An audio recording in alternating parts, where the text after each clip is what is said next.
हिंदू धर्म में गाय की कितनी अहमियत है ये इसी बात से पता चल जाता है कि हम मुसलमानों से सिर्फ इस वजह से नफरत करते हैं कि वो गाय का मांस खाते हैं। हालांकि और बहुत सारे रीजन है, जैसे बुर्का, 3 तलाक, हलाला, अपने ही खून के रिश्तों में शादी करना। लेकिन आम जनता का कैसे भला होगा? इसके साथ ही सरकार जो है नई सरकारी भर्तियां निकालने वाली है। गौ पालकों से लेकर इंजीनियर्स तक की जो भर्तियां है वो निकलने वाली है। तो जो लोग सरकारी नौकरी का वेट करें वो अपने रिज्यूमे तैयार रखें, क्योंकि जल्दी उन्हें नौकरियां मिलने वाली है। नमस्कार दोस्तों, क्या आप जानते हैं जैसे कुत्तों के लिए कानून आया है कि दिल्ली और बाकी बड़े शहरों से इन्हें हटाकर दिल्ली के बाहर कहीं शेल्टर में डाला जाएगा, उसी तरह से स्ट्रे काउज यानी गायों के लिए भी एक नया कानून आने वाला है, जिसमें गायों को भी दिल्ली और बाकी शहरों से हटाकर शहरों के बाहर जो खाली पड़ी गवर्नमेंट की जमीनें हैं वहां बसाया जाएगा और वहां उनके लिए शेल्टर लगाए जाएंगे।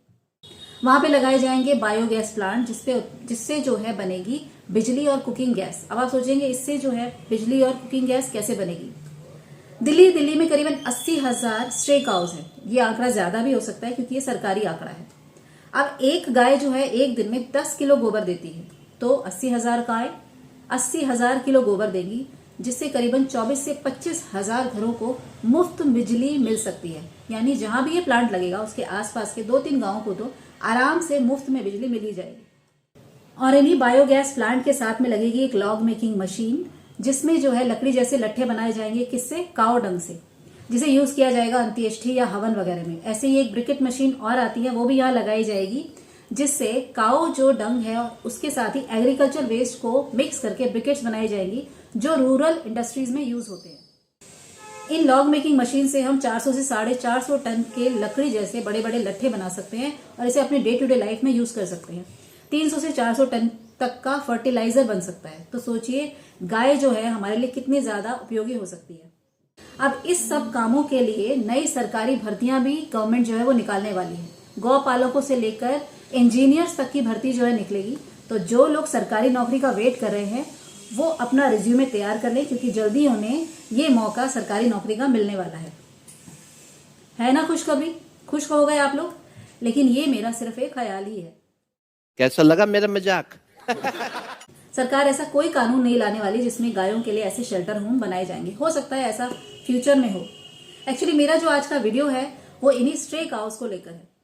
बचपन में जब गाय और मेरा प्रिय मित्र पर ऐसे लिखने को आता था तो मैं हमेशा गाय पर ही ऐसे लिखती थी, क्योंकि गाय अपने आप में एक बहुत ही आसान शब्द है और उसमें जो ऐसे लिखना होता था वो भी बहुत आसान होता था। गाय एक पालतू जानवर है, गाय की हम पूजा करते हैं, गाय के 4 पैर होते हैं, गाय के 2 सींग होते हैं, गाय हमें दूध देती है, गाय को हम माता मानते हैं। ये सब लिखकर मैं 5 में से 4 या 4.5 मार्क्स तो ले ही आती थी। तो गाय ने हमारी बहुत मदद की है एग्जाम्स में भी। सिर्फ एग्जाम्स में ही नहीं, गाय हमारे लिए वैसे भी पूजनीय है। गाय का दूध जो है वो अमृत के समान माना जाता है। गाय के गोबर को, उसके मूत्र को हम अपने पूजा के कामों में यूज करते हैं।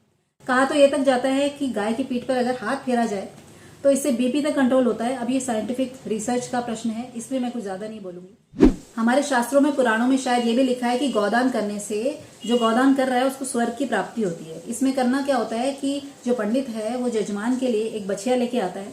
जजमान जो है बछिया की पूंछ पकड़ लेता है और पंडित जो है वो कुछ मंत्रोच्चारण करता है, और उसके बाद ये सुनिश्चित हो जाता है कि ये जो जजमान है जो गौदान कर रहा है इसे स्वर्ग की सीढ़ी मिल जाएगी।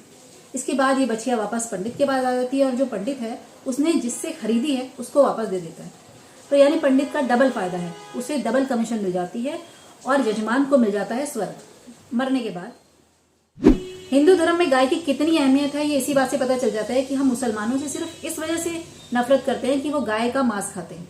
हालांकि और बहुत सारे रीजन है, जैसे बुर्का, 3 तलाक, हलाला, अपने ही खून के रिश्तों में शादी करना। खैर, गाय के टॉपिक पे वापस आते हैं। तो ये जो गाय माता है ये हमसे इतना प्यार करती है कि हर गली मोहल्ले, सड़क, गली गूचों में आपको चरती फिरती, खाती पीती मिल जाएगी।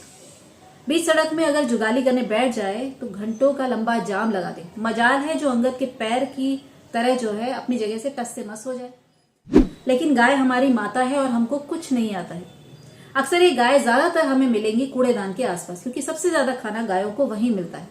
वो खाना जो ओपन है, रोटी, सब्जी, सब्जियों के छिलके, यहाँ तक तो ठीक है जो ये गाय खाती है। लेकिन वो खाना जो हम पॉलिथीन में पैक करके, टाइट पैक करके फेंक देते हैं, सबसे ज्यादा प्रॉब्लम गाय को होती है हमसे। क्योंकि गाय जब इन पॉलिथीन को खोलने की कोशिश करती है, अब उसके हाथ तो है नहीं, तो जब मुंह से उन्हें खोलने की कोशिश करती है और थोड़ा बहुत खाना उसका उनके मुंह में आ जाता है, तो धीरे धीरे चबाते चबाते वो पूरी पॉलिथीन अपने पेट में निगल लेती है। और ऐसी एक नहीं, दर्जनों पॉलिथीन रोज एक गाय खाती है। अजमेर का एक केस है जहां एक गौपालक अपने गाय के पेट फूलने और खाना ना खाने की से परेशान होकर उसे डॉक्टर के पास ले जाता है। डॉक्टर जब उसका इलाज करते हैं तो तुरंत उसका एक्सरे करते हैं और कहते हैं इसका तुरंत ऑपरेशन करना पड़ेगा। और ऑपरेशन के बाद उसके पेट से 39 किलो 600 ग्राम पॉलिथीन और बाकी कचरा निकाला जाता है, लगभग 40 किलो। यानी ये गौपालक क्या इस गाय के मरने का वेट कर रहा था? और इतना कचरा इसके पेट में आया कहां से? यानी कि इसने पूरे दिन इस गाय को आवाराओं की तरह बाहर ही छोड़ा हुआ था, जहां इसने खाने से ज्यादा पॉलिथीन खाई। और ये एक अकेला किस्सा नहीं है, ऐसी कई किस्से हैं जो आप अगर न्यूज में देखेंगे और इंटरनेट पे छानेंगे तो मिल जाएंगे, जहां काऊ जो है इन कचरे को खा खा के मर रही हैं या बीमार हो रही हैं। लेकिन जैसा मैंने कहा कि गाय हमारी माता है और हमको कुछ नहीं आता है। मेरा आम जनता से एक ही अनुरोध है कि अगर मान लीजिए आप खाने का कोई आइटम किसी पॉलिथीन में डाल भी रहे हैं तो उसमें सिर्फ खाने का आइटम डालें और उसे टाइटली, उसमें गांठ ना लगाए, उसे ओपन रखें ताकि गाय या कुत्ते या कोई भी जानवर आराम से उसमें से वो खाना खा सके, वो पॉलिथीन ना खाए। अब गाय का जो पेट है वो 4 पार्ट में डिवाइड होता है। पहला है रूमेन, दूसरा है रेटिकुलम, तीसरा है ओमेजम और चौथा है एबोमेजम। पहले पार्ट में जो रूमेन पार्ट है उसमें अच्छा खाना जो है वो डाइजेस्ट होता है और गुड बैक्टीरिया बनते हैं। अब यहाँ मैं सबसे ज्यादा जोर दूंगी दूसरे पार्ट में जो है रेटिकुलम।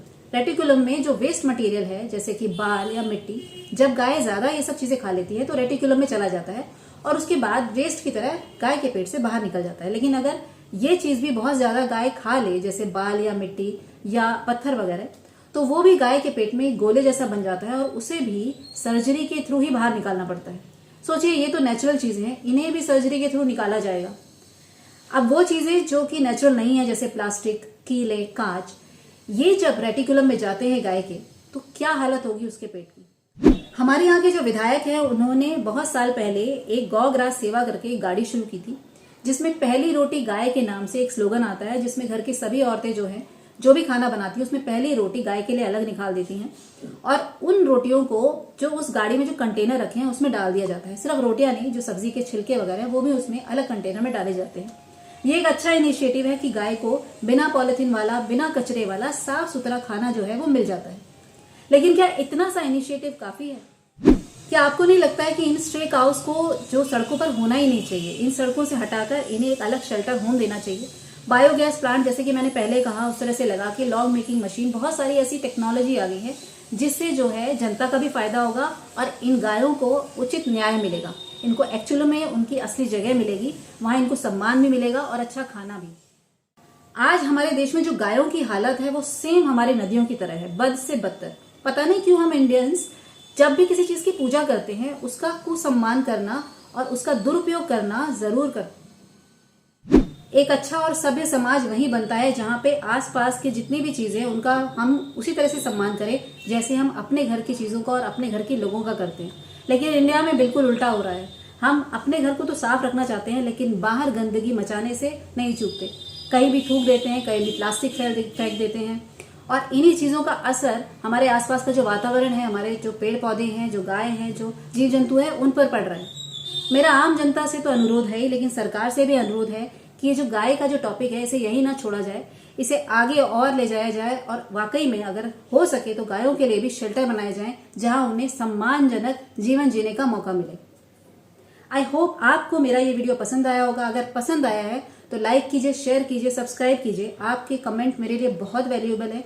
प्लीज अपने कमेंट्स जरूर कमेंट बॉक्स में लिखिए। धन्यवाद।